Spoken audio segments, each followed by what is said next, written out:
باللہ من الشیطان اللعین الرجیم بسم اللہ الرحمن الرحیم الحمدللہ الذی تجلی للقلوب بالعظمت واحتجب عن الابصار بالعزت واقتدر علی الاشیاء بالقدرت والصلاة والسلام علی اشرف الانبیاء والمرسلین حبیب الہنا و طبیب نفوسنا وشفیع ذنوبنا بالقاسم محمد اللهم صل على محمد وآل محمد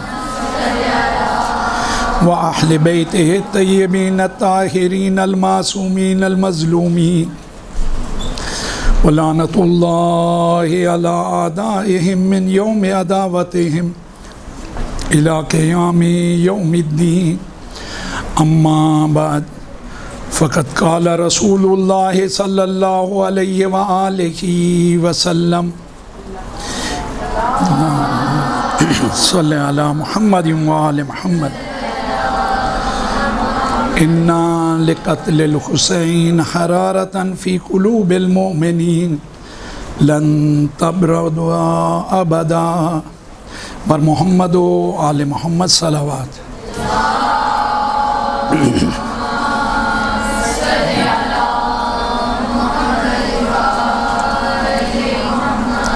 جیسا کہ آپ تمام ساتھی جانتے ہیں کہ جو ہمارا موضوع گفتگو ہے عزاداری تاریخ کے حوالے سے، عزاداری مظلوم امام حسین علیہ السلام، مولا کے نام سے ہی یہ غم جڑا ہوا ہے۔ اگر ہم اسے سمجھنا چاہیں ادوار کے اعتبار سے، زمانوں کے اعتبار سے، ہم اسے 3 حصوں پہ تقسیم کر سکتے ہیں۔ سب سے پہلا وہ حصہ جو امام مظلوم کی ولادت سے بھی پہلے کا ہے۔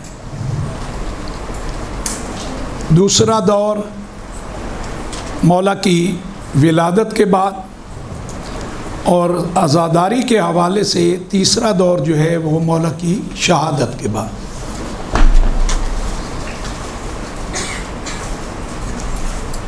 جیسے ہی ہم کہتے ہیں کہ مولا کی ولادت سے پہلے، خود اس عزاداری کی اہمیت یہیں سے واضح ہو جاتی ہے، کیونکہ آپ کی ولادت سے جو پہلے دور ہے، جو عزاداری برپا کرنے والے ہیں وہ معاشرے کے عام افراد نہیں بلکہ انبیاء ہیں۔ مولا کی ولادت سے ہزارہا سال پہلے اس کرۂ ارض پہ مولا کی ان خدمات کو، خدا کی راہ میں اس قربانی کو یاد کیا جاتا رہا۔ آپ جب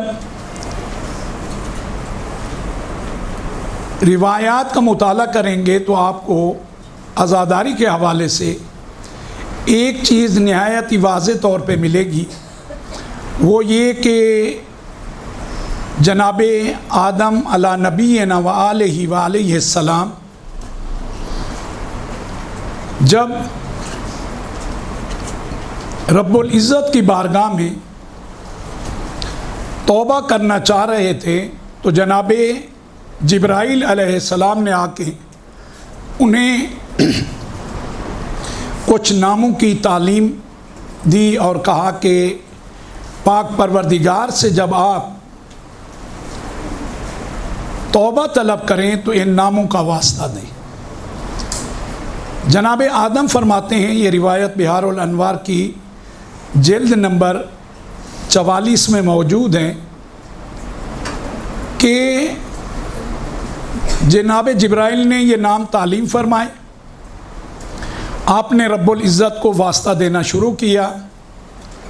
جب 5ویں نام کو آپ نے لینا چاہا، آپ کی زبان پہ یہ نام آیا تو آپ کی کیفیت عجیب ہو گئی، غمگین ہو گئے، اور ایسے غمگین ہوئے کہ گریہ کرنا شروع کر دیا۔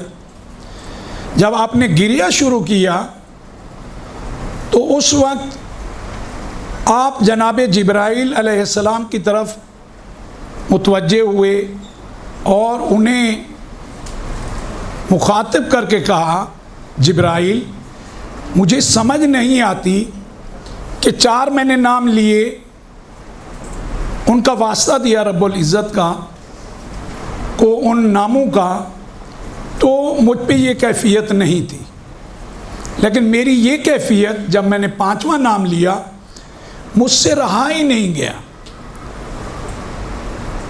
خود بخود میری طبیعت غمگین ہو گئی، اور ایسی غمگین ہوئی کہ میرے آنسو جاری ہو گئے۔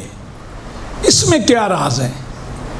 تو جناب جبرائیل علیہ السلام نے کہا، یہ وہ ہستی ہیں جو رب العزت کی راہ میں قربان ہو جائے گی، اور یہ فرزند رسول ہیں۔ پھر جناب جبرائیل نے کربلا کے مصائب جو ابھی واقع نہیں ہوئے ظاہری طور پہ، وہ سب بیان کیے۔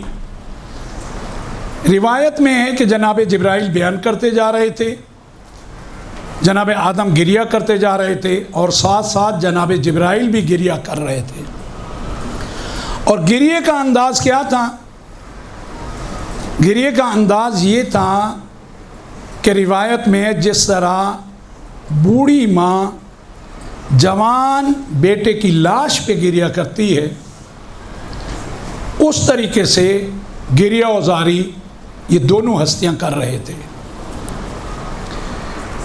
ان چیزوں میں جس کو آپ نے سمجھنا ہے، کیونکہ آپ معاشرے کے ان افراد میں سے ہو، کل کو جا کے آپ نے ان کی رہنمائی کرنی ہے، انہیں دین سے آگاہ کرنا ہے، انہیں حقیقت کو بتانا ہے، اس طرف ضرور ان کی توجہ دلائیں۔ کب ہوگی توجہ؟ جب آپ گفتگو میں ان جملات کو شامل کریں گے کہ جو واقعہ ظاہری طور پہ ہوا نہیں ہے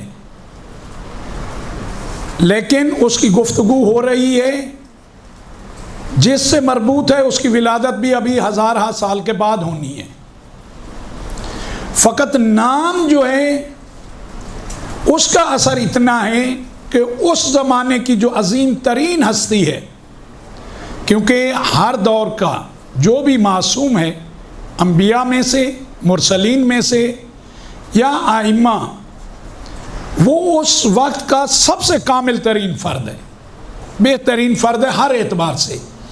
ایک انسان کی جتنی بھی خوبیاں ہو سکتی ہیں، جتنی اچھی صفات اس میں ہو سکتی ہیں، وہ کامل ترین صفات کا مالک کون ہوتا ہے؟ وہ رب العزت کا نمائندہ۔ اس کے دل پہ کوئی بات اگر معمولی بات ہو اثر کرے گی ہی نہیں، غیر معمولی بات ہوگی جو اسے ہلا کے رکھ دے گی، اور وہ بھی اس طریقے سے کہ وہ گریہ نہ چاہتے ہوئے، کیونکہ جناب آدم نے تو کوئی نہیں چاہا گریہ کرے، خود ان کا بیان یہ ہے کہ نہ چاہتے ہوئے میں غمگین بھی ہو گیا، آنسو بھی میرے بہنا شروع ہو گئے۔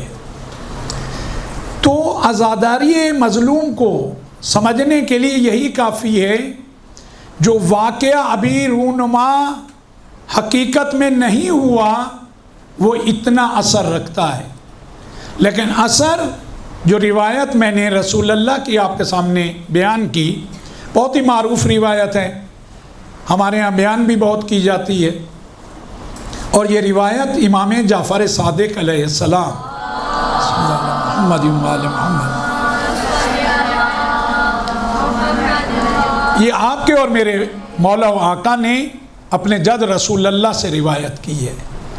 اِنَّا خود ہی معصوم کے جو الفاظ ہیں، الحمدللہ میں بہت سی کلپس دیکھتا رہتا ہوں، یہاں جو لوگ آپ کی تربیت کرتے ہیں سب کے سب انتظامیہ سب الحمدللہ سمجھتے ہیں کہ تربیت کیا ہے، اور اس کے بعد یہ قدم انہوں نے اٹھایا ہے، تو خود یہ بات اہمیت رکھتی ہے کہ پہلے سمجھتے ہوں کہ کرنا کیا ہے۔ الحمدللہ آپ کی ٹیم جو کر رہی ہے، پروردگار ان کی توفیقات میں بھی اضافہ کرے، آپ لوگوں کو اور مجھ حقیر کو بھی اس قابل بنائے کہ ہم کسی کام آ سکیں۔ تو جو چیزیں آپ کو معاشرے کو سمجھانی ہیں، ایک ایک چیز کو سمجھائیں، پہلے ہم خود سمجھیں پھر انہیں سمجھائیں، جب تک خود نہیں سمجھیں گے انہیں نہیں سمجھا پائیں گے۔ معصوم کوئی بھی جب گفتگو کرتے ہوئے بات کرے گا، معصوم میں اور آپ دن میں فرض کریں ہم نے 100 جملہ بولا، کام کا ممکن ہے ہمارا جملہ 100 میں سے 10 جملے بھی نہیں ہوں، 90 ہمارے جملے کسی کام کے ہی نہیں ہوں۔ معصوم کی گفتگو میں ایک حرف بھی اضافی نہیں ہوتا، اس بات کو آپ اچھی طرح ذہن نشین کر لیں، اور ایک ایک جو وہ کلمہ استعمال کرتے ہیں، لفظ استعمال کرتے ہیں، اور جس جگہ استعمال کرتے ہیں اس سے مزید کوئی خوبصورت نہ انداز نہ جگہ اس کلمے کی ہو ہی نہیں سکتی۔ معصوم جب کہے لفظ انا سے شروع کرے، یعنی باتحقیق، دوسرے معنی اس کے کیے جاتے ہیں بے شک، اس میں شک نہ کرنا۔ اور معصوم بھی کون؟ کائنات کی سب سے برگزیدہ ہستی، انبیاء کے بھی سردار، بعد از خدا بزرگ توئی قصہ مختصر، وہ یہ فرما رہے ہوں جو وحی الہی کے علاوہ کلام نہیں کرتے۔ یہ جب آپ گفتگو کرو تو بتاؤ عوام کو، انہیں معلوم ہے، لیکن گفتگو کو بہتر انداز میں بیان کرنے کے لیے آپ کی میری ذمہ داری ہے انہیں کہیں کہ دیکھو یہ کلمات، یہ قول کسی عام فرد کا نہیں ہے، اس ہستی کا ہے جو انبیاء کے سردار ہیں، جو بغیر وحی کے گفتگو نہیں فرماتے، اور جن کا ہر لفظ بامعنی ہے، کسی چیز کو اضافی کسی چیز کو کم، بلکہ بہترین جو انداز ہے اس طرح سے بیان کرتے ہیں۔ وہ شروع کس طرح کر رہے ہیں سرور کائنات؟ انا لقتل الحسین حرارتاً، مولا امام حسین علیہ السلام کی شہادت میں ایک خاص حرارت ہے، جذابیت ہے، اور وہ کیسی ہے کہ وہ قلوب مومنین میں ہے، یعنی جو جتنا اس ایمان کی منزل کو طے کرتا جائے گا اتنا یہ حرارت اس میں کامل ہوتی جائے گی۔ تو اسی لیے میں عرض کر رہا ہوں اس زمانے میں جناب آدم سے کسی کا ایمان کامل نہیں ہے، تو لہذا جتنا اثر جناب آدم کے قلب پہ یہ بات کرے گی، اثر کرے گی، اتنا کسی اور کے قلب پہ اتنا اثر انداز نہیں ہوگی۔ جس طرح ایمان کا لیول بڑھتا جائے گا اثر بڑھتا جائے گا۔ اب ان کے قلب پہ اثر کیا کس نے؟ نام نے۔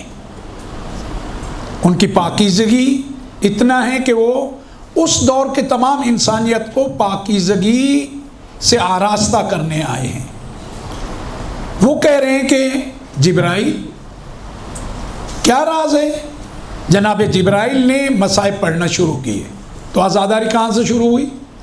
جناب آدم کے دور سے، مولا کی ولادت سے ہزارہا سال پہلے۔ اور گریہ، آخر میں روایت کے جملے یہ ہیں کہ گریہ کا انداز یہ ہے جیسے ایک ماں اپنے جوان کے لاشے پہ گریہ کرتی ہے، اس طرح دونوں ہستیاں گریہ کر رہے ہیں۔ اور اسی طرح ہمارے پاس ایک اور جو روایت ہے جناب موسیٰ پیغمبر علی نبینا و آلہ و علیہ السلام معالی اللہم صلی علی محمد و آلہ محمد۔ کنزہ حسن صاحبہ کو نیچے بلا رہے ہیں، وہ نیچے تشریف لے جائیں۔ بر محمد و آل محمد صلوات۔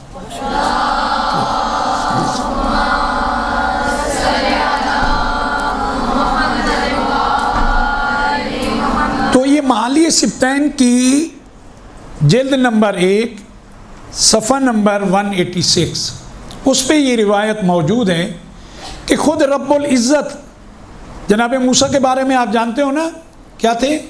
انبیاء میں سے یہ وہ ہستی ہیں جو پروردگار عالم سے گفتگو کرتے تھے، سب گفتگو کرتے تھے لیکن بیچ میں واسطہ ہوتا تھا۔ انہیں کہا جاتا ہے کلیم اللہ، وہ جو رب العزت سے کلام کرتے تھے۔ تو رب العزت نے خود کہا جناب مولا امام حسین علیہ السلام کے بارے میں، جب بیان کیا تو جناب موسیٰ گریہ کرنے لگے، اور جناب موسیٰ نے کہا کہ بار الہ، اس ہستی پہ اتنا ظلم ہوگا، یہ ہستی ہے کون؟ کہا یہ میرے آخری پیغمبر کے اور ان کی بیٹی کے فرزند ہیں۔ کہتے ہیں جناب موسیٰ نے اتنا گریہ کیا کہ آپ کی ریش مبارک بھیگ گئی اور آنسو سامنے زمین پہ ٹپکنے لگے۔ جناب موسیٰ پیغمبر ہیں، کلیم اللہ ہیں، اور اس وقت ذکر کرنے والی ذات کون ہے؟ ذات حق، رب العزت کی ذات۔ خالق نے مولا حسین کو ایک جگہ پہ نہیں، کئی جگہوں پہ خود خالق نے مولا کا ذکر کیا ہے۔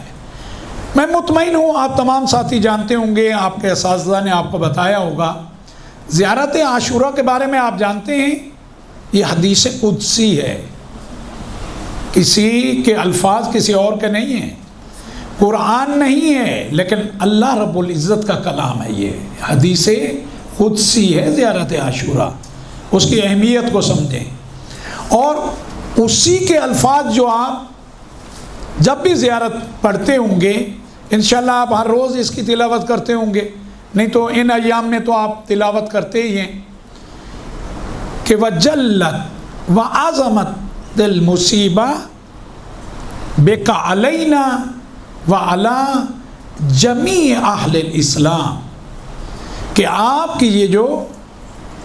پہ یہ جو ظلم کیا گیا ہے، آپ کی یہ جو شہادت ہے، آپ کے یہ جو مصائب ہیں، وہ فقط ہمارے لیے نہیں بلکہ تمام اہل اسلام کے لیے، سب کو دکھ دینے والے ہیں، سب کو تکلیف ہونے والی ہے اس سے۔ میرے اعتبار سے خالق نے واضح ایک بیان دیا ہے کہ دیکھو اہل اسلام میں شامل ہی وہی ہے جو میرے حسین کا عزادار ہے، جسے اس عزاداری سے جس کا رشتہ نہیں ہے، وہ حقیقت میں اسلام سے اس کا کوئی رشتہ نہیں ہے۔ زیارت عاشوراء کے یہ الفاظ نہایت ہی واضح ہیں، اور دوسرے مقام پہ آپ اسی کے ساتھ ہی تلاوت کرتے ہیں وَجَلَّتْ وَعَظَمَتِ الْمُصِیبَةُ بِكَ عَلَيْنَا وَعَلَى جَمِيعِ أَهْلِ السَّمَاوَاتِ، یعنی فقط اس دنیا کے رہنے والے نہیں بلکہ آسمان پہ جو خالق کی مخلوق ہے، فرشتے ہیں، عرشیان ہیں، وہ سب کے سب بھی اس سے غمگین ہیں، وہ بھی سب کے سب کیا ہیں؟ عزادار ہیں۔ تو آپ اس کو دیکھیں کہ تاریخ کے اعتبار سے ابتدائے انسانیت سے ذکر حسین موجود ہے، اور ذکر جہاں ہے وہ عزاداری ہی ہے۔ مولا حسین کی بہت سے معجزات ہیں، بہت سی چیزیں ہیں، وہ آپ کو اس طرح نہیں ملیں گی، لیکن ان کی عزاداری ملے گی۔ اس کے بعد کی جو روایت ہے جسے میں نے یہاں لکھا ہے، احتجاج طبرسی جلد نمبر 2 صفحہ نمبر 529، جناب زکریا انبیاء میں سے جناب جبرائیل نے ان کے سامنے ان 5 پاک کے نام لیے، جب سنے تو انہوں نے بھی اپنی زبان پہ انہیں تکرار کرنا شروع کیا۔ جب مولا حسین کے نام پہ پہنچے گریہ کرنے لگے اور کہنے لگے جبرائیل، جب میں وہ پہلے نام لیتا ہوں تو میری کیفیت کچھ اور ہوتی ہے، میرے جو غم ہیں وہ غم میرے ان کا مداوع ہو جاتا ہے۔ میں رسول اللہ کا نام لیتا ہوں، پیغمبر اکرم کا نام لیتے تھے، تو رحمت للعالمین نے کہا کہ وہ میرا جو غم اگر زندگی میں کوئی ہے تو کم ہو جاتا ہے۔ مولا علی کا نام لیتے ہیں، غم کم ہو جاتا ہے. جناب فاطمۃ الزہرا سلام اللہ علیہا، اللہم صلی علی محمد،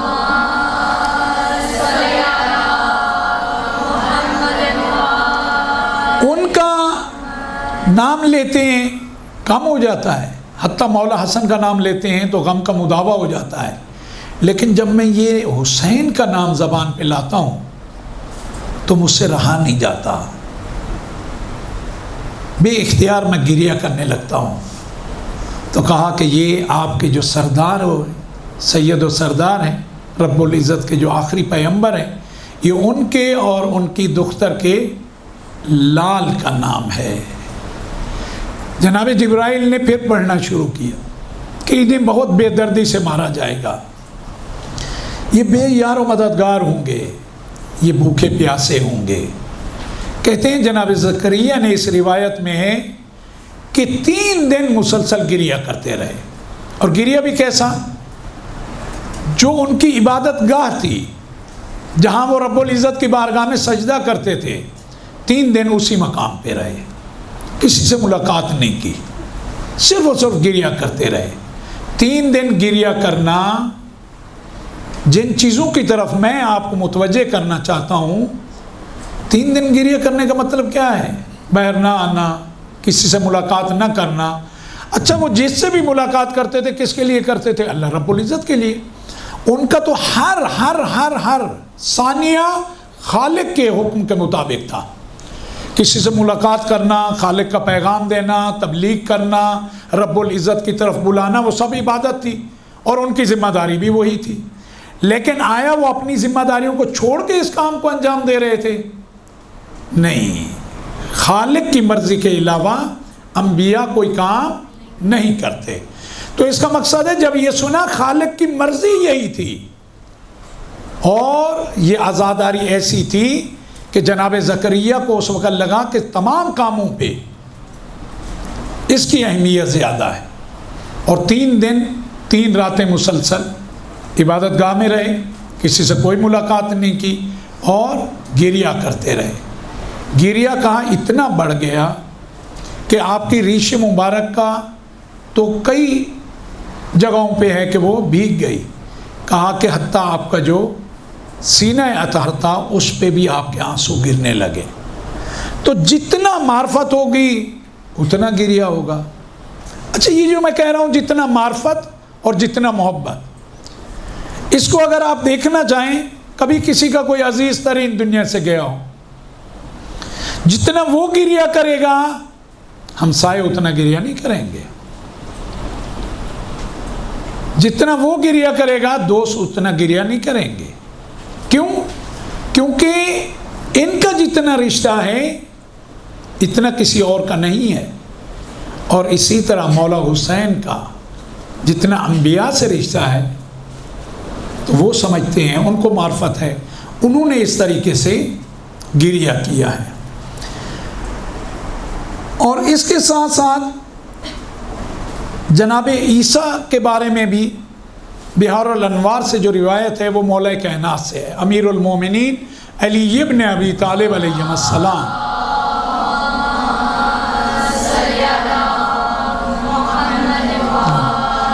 ایک دن آپ اپنے اصحاب کے درمیان بیٹھے تھے. اصحاب نے دیکھا آپ غمگین ہیں. کہا مولا کیا ہوا؟ کہا مجھے آج جناب عیسیٰ کا رونا یاد آ رہا ہے. کہا جناب عیسیٰ کا رونا؟ کہا میرے فرزند پہ رونا. کہا جناب عیسیٰ اپنے حواریوں کے ساتھ، یعنی اپنے ساتھیوں کے ساتھ، اپنے اصحاب کے ساتھ نینوا سے ان کا گزر ہوا. نینوا کربلا کا ایک نام ہے، آپ سب جانتے ہو. وہاں سے جب گزر ہوا تو جناب عیسیٰ کربلا کی زمین پہ بیٹھے اور گریہ شروع کر دیا. اتنا گریہ کیا کہ حواری ان کو دیکھ کے ان کے اصحاب بھی رونے لگے. لیکن انہوں نے سوال کیا کہ اے اللہ کے نبی، اے اللہ کے برگزیدہ، آپ اتنا گریہ کیوں کر رہے ہیں؟ تو جناب عیسیٰ نے کہا اس سرزمین پہ میرے بعد جو خدا کے آخری نبی اور ہمارے سید و سردار آنے والے ہیں وہ اور ان کی بیٹی فاطمہ کا فرزند مظلومانہ طریقے سے اس سرزمین پہ انہیں شہید کیا جائے گا۔ اب میں آپ ساتھیوں کو جو کہنا چاہ رہا ہوں وہ یہ کہ وہ ان منظر کو دیکھ رہے تھے، تو اس کا مقصد ہے یہ جو واقعہ ہے نا، یہ عام واقعات کی طرح نہیں ہے۔ جو واقعہ ابھی رونما نہیں ہوا اس کو دیکھنا آپ کا اور میرا کام نہیں ہے، اور ہمارا عقیدہ و ایمان ہے کہ یہ سب دیکھ بھی رہے ہیں اور جان بھی رہے ہیں۔ تو اس واقعے کی اصلاً قدرت اور طاقت ہی کچھ اور ہے، جس کو ہم عام افراد کے اذہان سمجھ ہی نہیں سکتے۔ سیدھی سی بات ہے، جو واقعہ ہوا ہی نہیں ہے اس کو انبیاء اس سرزمین سے گزر رہے ہیں، اس واقعے کا اثر ہونے سے پہلے ابھی کربلا کی سرزمین پہ مولا حسین کو شہید نہیں کیا گیا، لیکن اس کربلا، اس زمین کے دامن میں آج بھی غم، اس وقت بھی ہزارہ سال پہلے وہ غم باقی ہے۔ یہ مولا کی ولادت سے پہلے انبیاء سے مربوط ہے یہ عزاداری، اور ان میں سے بہت سی روایات ہیں جو ہمارے باقی جو مکاتب فکر ہیں ان کے پاس بھی موجود ہیں، اور مولا کی ولادت کے بعد کی روایات تو جو ہم بیان کرتے ہیں ہم سے زیادہ ان کی کتابوں میں ہیں۔ سب سے پہلے ولادت کے بعد جو عزادار ہیں وہ سرور کائنات ہیں۔ جب رسول اللہ کو اطلاع ملی کہ رب العزت نے آپ کی صاحبزادی کو اس فرزند سے نوازا ہے، آپ گھر تشریف لے آئے، جناب اسما سے کہا کہ میرے فرزند کو لے آؤ۔ جناب اسما کہتی ہیں کہ میں نے ایک سفید پارچے میں ان کو لیا، رسول اللہ کی خدمت میں لے کے گئی۔ رسول اللہ نے، یعنی یہ رسول اللہ کی ظاہری طور پہ پہلی ملاقات ہے، سیدھے کان میں آذان دی جناب اسما کہتی ہیں، اور الٹے کان میں اقامت کہی۔ اس کے بعد بوسہ لیا، بوسہ لیتے ہوئے کہا میں نے دیکھا رسول اللہ کے چہرے پہ خوشی کے آثار ہیں۔ تو یقیناً میں نے کہا کہ ایسے موقع پہ انسان خوش ہوتا ہے۔ کچھ ہی لمحوں میں نے دیکھا کہ آنسو جاری ہیں۔ میں نے تعجب کیا اور میں نے کہا یا رسول اللہ، میرے ماں باپ آپ پہ قربان، خوشی کا موقع ہے، آپ کا خوش ہونا تو بنتا ہے، اور گریا وہ بھی اس انداز سے، یعنی گریا بظاہر ایسا تھا کہ آپ کے لیے تعجب آور تھا۔ کہا گریا وہ بھی اس انداز سے؟ کہا اسما میں تمہیں کیا بتاؤں، اب جب میں نے پیار کیا اور وہ مسکراہٹ تو میرے چہرے پہ اور میرے لبوں پہ تھی، جبرائیل نے آ کے مجھے خبر دی کہ آپ کے اس فرزند کو بہت ہی بے دردی سے آپ کی امت مارے گی، 3 دن کا بھوکا اور پیاسا مارے گی۔ کہا وہ سن کے مجھ سے برداشت نہیں ہوا، گریہ کرتے رہے، جناب جبرائیل نے جو کہا جناب اسما کو بیان کرتے رہے، اور آخر میں پتہ ہے کیا کہا؟ کہا اسما میری بیٹی فاطمہ کو خبر نہ دینا۔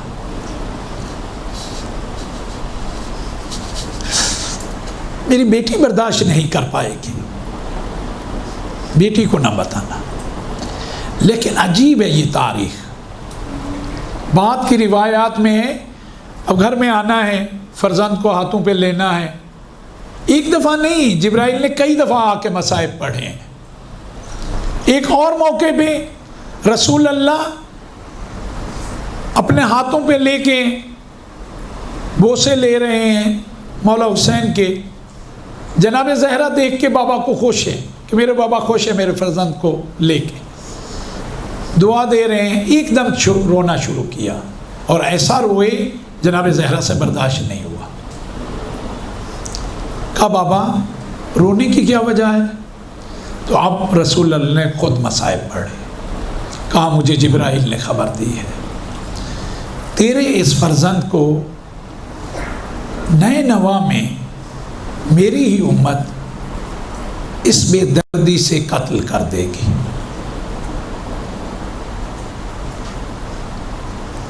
مولا کائنات کا گریہ کرنا، مولا کائنات ابن عباس سے روایت ہے کہ ابن عباس کہتا ہے کہ جب ہم صفین کے معرکے سے پلٹ رہے تھے، جنگ صفین سے جب پلٹ رہے تھے، ہم جب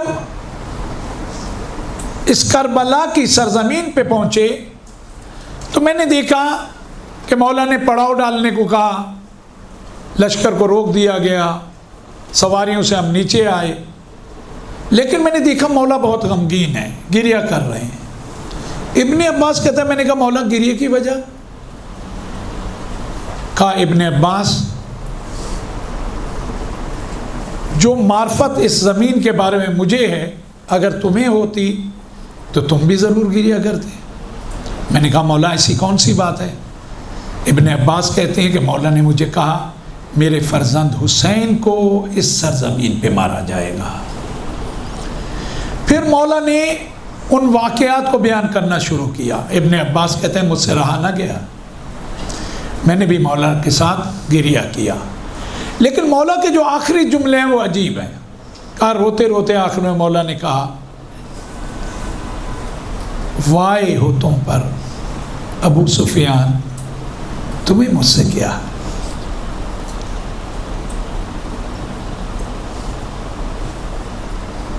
وائے ہو تم پر آل حرب، تمہیں مجھ سے کیا؟ پھر گریہ کیا۔ جب آپ گریہ کر رہے تھے تو ابن عباس کہتے ہیں ایک جملہ کہا یا ابا عبداللہ، یعنی مولا حسین کو مخاطب کر رہے ہیں صفین میں روک کے۔ مولا حسین اس وقت ابھی یہ واقعہ ظاہری طور پہ واقع نہیں ہوا، کہا کہ یا ابا عبداللہ صبر کرنا، تم پہ جو مظالم ہوں ان پہ صبر کرنا، تمہارے بابا پہ بھی اسی طرح کے ظلم ڈھائے جائیں گے، اور یہی آل شیطان اور آل کفر یہ کرے گی۔ جناب زہرا سلام اللہ علیہ فرماتی ہیں کہ ایک دن میں بیٹھی تھی، بابا نے مجھے میری فرزند حسین کی شہادت کی خبر دی۔ آپ جب تاریخ کو دیکھو گے اس میں بھی آپ کو کئی بار یہ واقعات ملیں گے، روایات میں ایک نہیں متعدد آپ کو بار یہ واقعات ملیں گے، ایک دفعہ نہیں کئی دفعہ رسول اللہ نے خود مصائب پڑھے ہیں۔ پڑھنے والے رسول اللہ ہیں، گریہ کرنے والی جناب زہرا کی ذات ہیں، وہ جن کا کوئی لمحہ عبادت کے بغیر ہوتا نہیں ہے، خدا کے حکم کے بغیر گزرتا نہیں ہے۔ یہ گریہ کبھی بھی انہوں نے، میرا ایمان ہے، اپنی ذات کے لیے نہیں رب العزت کے حکم سے کیا ہے، کیونکہ ان کا انداز یہی ہے، وہ اپنی ذات کو خدا کی راہ میں قربان کرنے والے ہیں۔ تو بی بی کہتی ہیں کہ میرے بابا نے وہ سارے مصائب بیان کیے اور کہا زہرا تمہیں معلوم ہے کہ یہ واقعہ کب رونما ہوگا؟ میں نے کہا بابا کب ہوگا؟ کہا جس وقت میں نہیں ہوں گا، جس وقت تم نہیں ہوگی، جس وقت اس کے بابا علی اور بھائی حسن نہیں ہوں گے۔ بی بی نے رو کے کہا کہ بابا میرے حسین کا کوئی نہیں ہوگا۔ وہ جو روایت ہے وہ یہی روایت ہے کہ بی بی نے اس وقت جب بابا سے کہا کہ کوئی نہیں ہوگا، کہا رب العزت رسول اللہ نے خبر دی اس امت کی جو تیرے فرزند کا غم منائے گی۔ ہم جتنا بھی رب العزت کا شکر ادا کریں کم ہے۔ میں اس مقام پہ ہمیشہ روایت کے پہنچ کے کہتا ہوں خالق و مالک تیرے اسی کرم کا ہم کبھی شکر ادا نہیں کر سکتے کہ تو نے اس امت میں ہمیں قرار دیا جو تیرے حسین کو روئے گی۔ اس وقت اس امت کی خبر دی، جب خبر دی آپ کو معلوم ہے بی بی نے رو کے کہا بابا اس امت کی شفاعت میں کرو، اس امت کی شفاعت میں خود کروں گی۔ تو مولا کی ولادت کے بعد بھی یہ مسلسل یہ واقعات رونما ہوتے رہے، روایات میں ہمارے پاس یہ ساری چیزیں آج بھی محفوظ ہیں، اور وہ روایات ہیں جو معتبر روایات ہیں، جنہیں علماء نے ہمیشہ بیان کیا ہے۔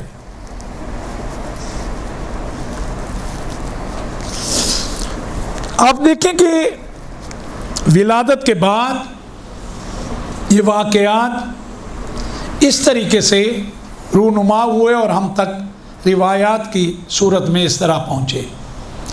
اب تیسرا مرحلہ جو ہے، تیسرا دور جو ہے مولا کی شہادت کے بعد، اس عزاداری کے بارے میں کوئی بیان ہی کیا کر سکتا ہے؟ ابھی تک یہ تھا کہ ایسا ہونا ہے، اس میں گریا تھا، اب وہ ہو چکا تھا۔ اب پڑھنے والے کون ہیں؟ عزاداری منانے والے کون ہیں؟ اہل حرم ہیں۔ ابھی تک یہ تھا کہ پیاسا مارا جائے گا، اب پیاسا مار دیا گیا۔ ابھی تک یہ تھا کہ سر قلم کیے جائیں گے، اب سر قلم ہو چکے۔ ابھی تک یہ تھا کہ مولا حسین کے لاشے کو گھوڑوں کی ٹاپوں سے روندا جائے گا، اب روک دیا گیا۔ وہ بھی کن کے سامنے؟ بہنوں کے سامنے۔ بہنوں کو بھائیوں سے محبت ہوتی ہے نا، اس کو آپ سے بہتر کون سمجھ سکتا ہے؟ اور وہ بھی حسین جیسا بھائی، سکینہ کا اکبر و اصغر جیسا بھائی۔ اب اہل حرم کی ساری وہ عزاداری کہاں ہوئی؟ وہی جہاں شہادت ہوئی، کربلا میں۔ اور عجیب ہے کہ ایک ایک کے لاشے کو دیکھا، سب نے گریہ کیا، سب نے ماتم کیا، سب روئے۔ اون محمد کے لاشے آئے، سب نے گریہ کیا۔ میں کہتا ہوں کچھ بھی نہیں ہو، اتنا تو ثابت ہے کہ یہ لاشیں آئے۔ جب لاشیں آئے تو یقیناً گریہ بھی کیا۔ سب نے دیکھا جناب زینب گریہ نہیں کر رہی، کبھی بھی آپ کے لال کا بھائی بھی قربان کر دیے، لیکن اکبر کا لاش آیا، جتنا زینب روئی اتنا کوئی نہیں رویا۔ قاسم کے لاش میں جتنا جناب زینب سلام اللہ علیہ روئی اور کوئی نہیں رویا۔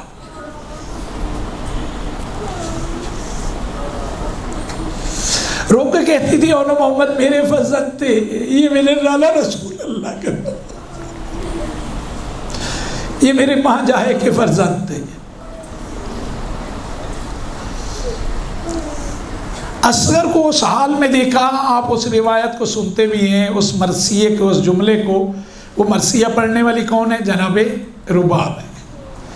اب مثلک ینہر، تیرے جیسے بچے، شیرخوار بچے، 6 مہینے کے بچے کو نہر کیا جاتا ہے، نہر کرنا۔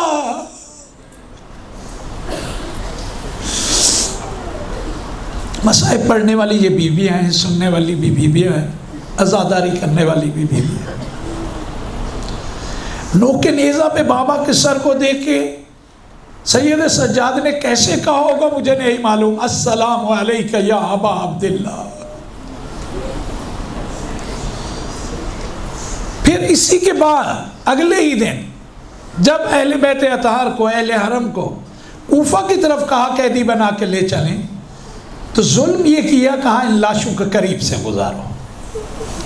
وہاں کی جو معتبر ترین روایت وہ یہی ہے، جناب زینب نے اپنے آپ کو اس سواری سے گرا دیا۔ جب گرایا تو ہاتھ تو پشت گردن بندھے ہوئے تھے۔ میں اس موقع پہ ہمیشہ جناب عباس کو کہتا ہوں، آپ بلندی سے گرے تھے، آپ کے شانے کٹ چکے تھے، سر میں گرز لگ چکا تھا، آپ منہ کے بل گرے تھے۔ مولا دیکھے جناب زینب سلام اللہ علیہ کو اس اونٹ کے بغیر، پالال کے اونٹ کے اس بلندی سے منہ کے بل گرے۔ مجھے نہیں معلوم کس طریقے سے اس لاشے کو اپنے گود میں لیا ہوگا، اور کسی اور کو نہیں، نانا کو فریاد کی۔ یا رسول اللہ یہ آپ کا فرزند، آپ نے کہا صلی اللہ علیہ، آپ پہ درود و سلام ہو، یہ آپ کا حسین ہے، یہ آپ کے دوش کا سوار ہے؟ نانا دیکھیے میرا بھائی خون میں لت پت ہے،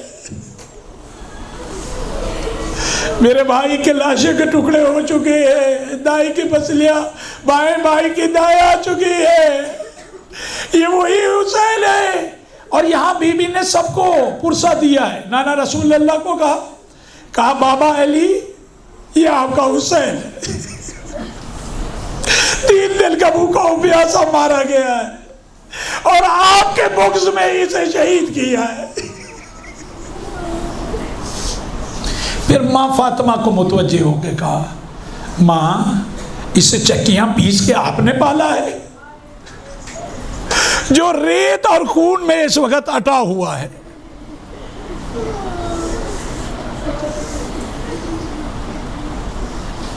مسلسل گریا،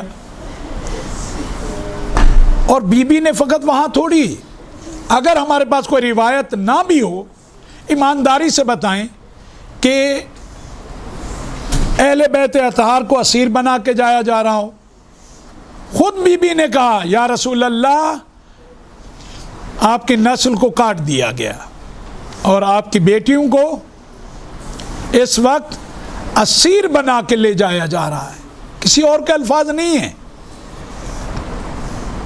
جناب زینب سلام اللہ علیہ کے الفاظ ہیں، کوئی اور اس وقت مصائب نہیں پڑھ رہا، جناب زینب پڑھ رہی ہیں، اور مخاطب کسے کر رہی ہیں؟ رسول اللہ کو، مولا کائنات کو، اپنی ماں فاطمہ الزہرا کو۔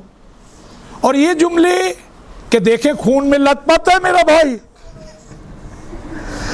مجھے یہ بتائیں اگر کوئی بھی روایت نہ ہو، اتنا تو ہمیں اطمینان ہے، کب جب یہ سر نوک نیزہ پہ لے کے جائے جا رہے ہوں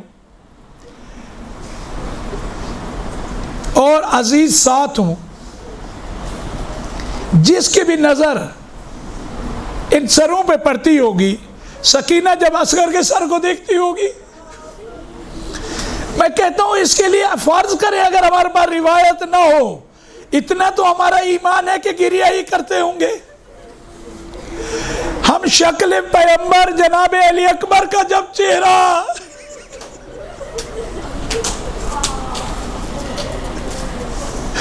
جناب سید سجاد جب علی اکبر کو دیکھتے ہوں گے، جب چچا عباس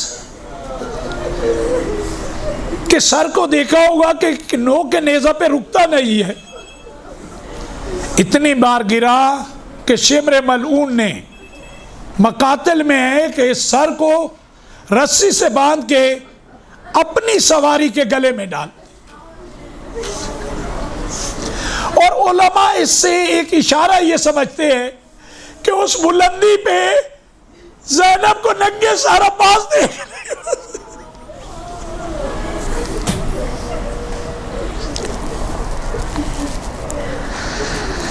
یہ عزاداری مسلسل برپا رہی ہے۔ کوفہ کے دربار میں پہنچے ہیں، کوفہ میں پہنچنے سے پہلے گریہ کیا ہے، کوفہ کے دربار میں پہنچے ہیں وہاں گریہ کیا ہے، کوفہ میں پہنچتے ہی مسلم کے سر کو دیکھا گریہ کیا ہے۔ عزاداری تو تمام ادوار میں رہی ہے، اور جس طرح سے اہل بیت نے منائی ہے اس طرح تو ہم میں طاقت ہی نہیں ہے، انہوں نے اپنی آنکھوں سے دیکھا ہے۔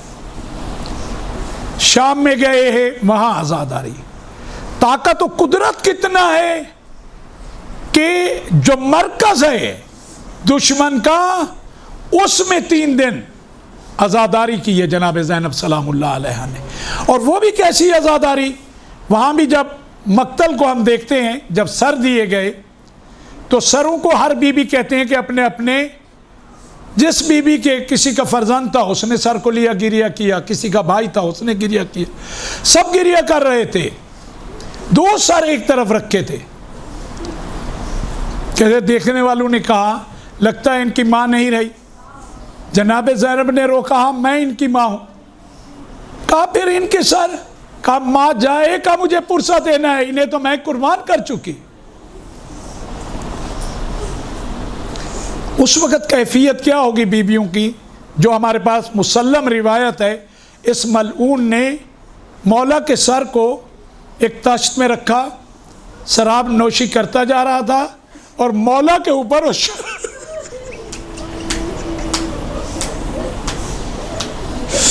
اس سے بڑھ کے مصائب کیا ہوں گے اہل بیت اطہار کے لیے، اہل حرم کے لیے؟ اور چوبے خیزران لے کے مولا کے ہونٹوں کو زخمی کر رہا ہے۔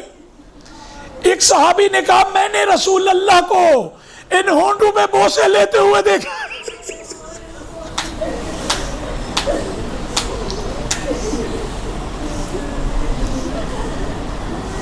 شام کے بعد دوبارہ کربلا میں آ کے پھر ان سب کا عزاداری کرنا، کربلا سے مدینہ آ کے عزاداری کرنا، اور اس کے بعد مولا سجاد کا مسلسل عزاداری کرنا۔ کھانا لایا جاتا ہے، گریہ کرتے ہیں، میرے بابا، میرے بھائی، ہمارے اصحاب کو بھوکا و پیاسا مار دیا گیا۔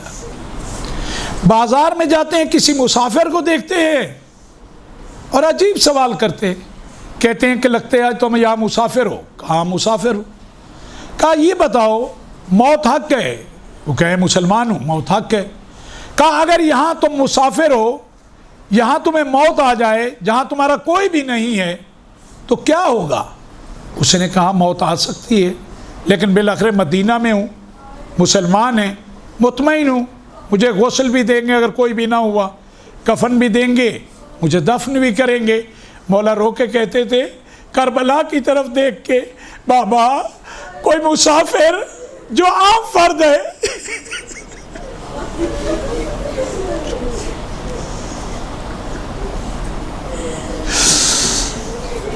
پھر گریہ کرتے تھے۔ قصاب کی دکان سے گزرتے تھے اور ایک وقت ایسا آیا وہ کپڑا ڈالنے لگے کہ سید سجاد کا گریہ برداشت نہیں کرتے تھے۔ پوچھتے تھے ذبح کرنے سے پہلے پانی پلایا؟ وہ کہتے تھے مولا آپ کے نانا کی امت میں سے ہیں، ایک دفعہ نہیں 3 دفعہ پانی دکھایا، پھر ذبح کیا۔ کربلا کا رخ کرتے تھے، بابا مدینہ میں جانوروں کو بھی بھوکا پیاسا ذبح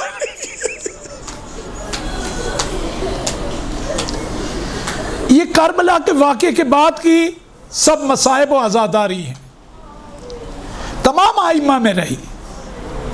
امام باقر کی وہ روایت، اللہ رب العزت آپ سب کو حج کی سعادت نصیب کرے، مولا نے باقاعدہ اپنی وصیت میں 10 سال کے لیے مال رکھا، مال مال مال مال، کہا یہ مال 10 سال تک مینا کے میدان میں میرے بابا کی عزاداری ضرور برپا کرنا۔ مولا کو معلوم تھا کہ یہ مرکز ہے، حج مرکزی عبادت ہے، تمام مسلمان مینا میں جمع ہوں گے، میرے بابا کی وہاں عزاداری اور کچھ نہیں کہا عزاداری، اس کے لیے 10 سال کی رقم کو رکھ کے گئے، چھوڑ کے گئے۔ یہی آپ کے اور میرے مولا و آقا ہے، انہوں نے تو کربلا اپنی آنکھوں سے دیکھی نا۔ امام باقر علیہ السلام نے 4 سال کا سن ہے اس وقت۔ کمید اسدی شاعر ہے اس دور کا، اسے بلایا کرتے تھے، اسے کہتے تھے کہ مولا حسین کے لیے مرثیہ کہو، وہ مرثیہ پڑھتا، مولا گریہ کرتے تھے اور اسے اپنے ہاتھوں سے نظر و نیاز دیا کرتے تھے۔ اس کے بعد آپ امام جعفر صادق علیہ السلام کے دور کو دیکھ لیں، اس دور میں یہی ہے کہ اس دور کا جو شاعر ہے ابن مکفوف، وہ مرثیہ مولا کے لیے پڑھتا تھا، مولا بلاتے تھے، مولا تشریف فرما ہوتے تھے فرش عزا پہ، وہ مرثیہ پڑھتا تھا، مولا گریہ کرتے تھے۔ امام رضا کے دور میں دیبل خزائی اس وقت کا شاعر ہے، مولا باقاعدہ اسے بلاتے تھے کہ میرے جد کا مرثیہ پڑھو، وہ مرثیہ پڑھتا تھا، مولا گریہ کیا کرتے تھے۔ تمام ادوار میں یہ رہا، حتیٰ امام زمانہ آج بھی پردہ غیبت میں اپنے جد کو کریا کرتے ہیں زیارت نائیہ میں، آپ نے دیکھا ہے یہ مولا کا فرمانا کہ اتنا گریہ کروں کہ خون آنسوں کی بجائے خون بہاؤں تو کم ہے، یہ مولا کا گریہ۔ اور اللہ پاک نے اس کے بعد ہمیں انتخاب کیا کہ ہم اپنے مولا کی عزاداری کرتے ہیں۔ عزاداری یقین جانے وہ ہے جس نے دین کا دفاع کیا ہوا ہے، اس دین کی حفاظت اسی عزاداری سے۔ اور عزاداری کا اگر کوئی آپ کو کہے مقصد، ایک ہی مقصد ہے عزاداری۔ عزاداری کا مقصد عزاداری ہی ہے۔ خود یہ روایت جو ہمیں بتاتی ہے کہ رسول اللہ کہیں کہ ایک امت عزاداری کے ہی حوالے سے ہے، اور عزاداری آپ کی میری اسی طرح ہونی چاہیے جو اہل بیت اطہار کے وہ ہے۔ یہ جو کہا جاتا ہے مقصد حسین، مقصد حسین، مقصد حسین، یقین جانیں ہم پوری کائنات کے لوگ سر جوڑ کے سارے فلاسفرز، اسکالرز، محققین بیٹھ جائیں، مقصد امام حسین وہی ہے جو سید سجاد بیان کریں گے۔ اگر ہم سب بھی کہیں گے مل کے اپنے علم کے مطابق، تحقیق کے مطابق، اگر وہ ہماری تحقیق اور ہمارا علم ہوگا، ان کا فرمان ویسا نہ ہوگا، ہمارے اپنے ذہن کی اختراع ہوگی تو وہ ناقص ہوگی، کیونکہ ہم ناقص ہیں۔ عقل ناقص جتنا بھی پرواز کرے گی اس میں نقص رہے گا، اور مولا حسین کے مقصد میں نقص نہیں ہو سکتا۔ مولا حسین کے مقصد کو دیکھنا ہے تو کربلا کے بعد مولا امام زین العابدین علیہ السلام، صلوات بھیجے مولا کی ذات پہ، صلی علی محمد۔ آپ تمام بیٹیوں سے، تمام میری بیٹیوں سے، میری بہنوں سے میری التجا یہ ہے کہ مقصد امام حسین کو آپ کو اگر سمجھنا ہے اور دیکھنا ہے تو سید سجاد کی سیرت کو دیکھیں۔ جو ان کی سیرت ہے کربلا کے واقعے کے بعد وہی مقصد حسین ہے۔ جو بھی اس سیرت میں آپ کو ملے وہی مقصد ہے، اس کے علاوہ کوئی مقصد نہیں ہے۔ اس کے علاوہ میرا اور آپ کا تو کوئی مقصد ہو سکتا ہے، ظاہری طور پہ حکومتوں کا کوئی مقصد ہو سکتا ہے، چند سیاسی لوگوں کی کوئی فکر تو ہو سکتی ہے، مقصد حسین وہی ہوگا جو مقصد سید سجاد ہوگا۔ باقی جتنی بھی باتیں ہوں گی وہ ناقص ہوں گی، مولا حسین کا مقصد کبھی ناقص نہیں ہو سکتا۔ معصوم کے مقصد کو اگر دیکھنا ہو تو معصوم کی ہی زندگی کو آپ دیکھیں، اس کا مطالعہ کریں اور اسی کو بھی آنے والی نسلوں تک پہنچائیں، اور رب العزت کا شکر ادا کریں کہ اس خالق نے آپ کے دلوں میں وہ محبت ان کی ڈالی ہے کہ آپ کو ایسے مراکز میں لے کے وہ خالق آ گیا ہے، اس نے آپ کو چن لیا ہے۔ اب آپ کو یہ ثابت کرنا ہے کہ خالق تو نے چنا، تیری یہ جو نعمت ہے، یہ جو ہم پہ کرم ہے، انشاءاللہ تعالی تو ہی ہمیں قوت دینا، تو ہی ہماری مدد کرنا، ہم اس قابل نہیں ہیں، تو ہی طاقت دینا، اس پیغام کو ہم احسن طریقے سے آگے بیان کر سکیں۔ میری دعا ہے، مل کے ہم سب دعا کرتے ہیں، بار الہ تجھے واسطہ ہے محمد و آل محمد کا، کربلا والوں کی مظلومیت کا، بار الہ جیسا تو چاہتا ہے ویسے ہمیں سیکھنے، سمجھنے اور اسی طرح بیان کرنے کی طاقت عنایت فرما، شر شیطان اور اشرار کے شر سے محفوظ فرما۔ بار الہ جن چیزوں کو ہمیں سمجھنے کی طاقت نہیں ہے اور وہ ہمیں کہیں گمراہی کی طرف لے جانے والی ہیں، ہمیں ان سے دور فرما۔ بار الہ اہل بیت کی تعلیمات سے آراستہ ہونے کی توفیق عنایت فرما، انہی تعلیمات کے سائے میں زندگی کرنے کی توفیق عنایت فرما۔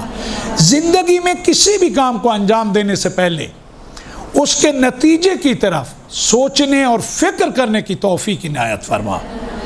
اس دعا کو بار بار رب العزت سے کیا کریں، کسی کام کو بھی انجام دینے سے پہلے اس کے نتیجے کی طرف سوچنے اور فکر کرنے کی توفیق عنایت فرما۔ بار الہ ہمارے آقا و مولا کو ہم سے راضی و خوشنود فرما، ان کا ظہور پر نور جلد فرما، ہمیں ان کے بہترین آوان و انسان میں قرار دے۔ رب العزت نے آپ کو اس کے لشکر کے لیے چن لیا ہے، اب آپ کوشش کریں کہ جو ان کے لشکر میں جو صفات لازم ہیں وہ آپ کو مجھے ہم سب کو اپنانی چاہیے. اس سے بہتر نہ کوئی منصب ہے، نہ کوئی گروہ ہے، نہ کوئی حزب ہے. حزب اگر ہے تو وقت کے امام کا ہی حزب ہے، اور تمام حزب اس سے پیچھے ہے. اور دعا کریں اللہ پاک ہمیں اس حزب پہ ثابت قدم رکھے. بر محمد و آل محمد صلوات.